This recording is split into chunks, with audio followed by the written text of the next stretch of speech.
ըստ մայրիկների, այլ ոչ ըստ մասնագետների։ Դեռահաս աղջիկների մայրիկներ, հավաքվեք, այսօր կարևոր թեմա ենք քննարկում։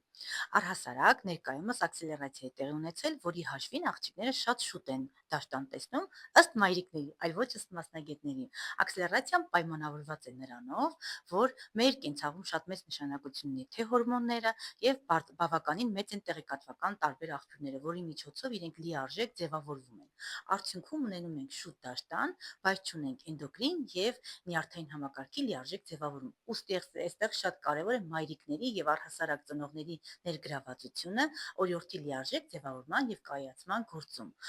Ինչ եմ հորդորում։ Առհասարակ առաջին դաշտանը համարվում է 8 տարեկանից սկսած նորմա։ Ուստի, եթե օրիորդի մոտ նկատում եք արյունանման արտադրություն, չպետք է ձեր վախերը եւ առհասարակ ձեր մտավախությունը կապեք եւ փաթաթեք երեխաներին ու արդյունքում իրենք էլ ավելի խոճապի ու տագնապի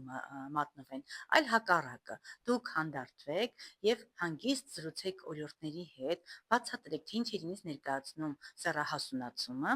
եւ ինչ է իրենից ներկայացնում դաշտանը։ Դաշտանային ցիկլը կանոնավոր ընթացք ունենալու համար շատ կարեւոր է, որպեսզի օրիորդը գիտակցի, որ այն բնականon ընթացք ունի եւ լիարժեք առողջ օրիորդի դեպքում ունենում ենք նաեւ առողջ դաշտանային պարբերաշրջան։ Ուստի մանրակրկիտ բացատրեք հանգիստ տոնով առանց լարվելու, որ յուրաքանչյուր ամիս որոշակի օրեր ունենալու ենք հեշտոցի արյունային արտադրություն, որի համար պետք է մենք պատրաստ լինենք, կատարենք հիգիենիկ բոլոր անհրաժեշտ միջոցառումները, հաճախակի փոխենք մեր միջադիրները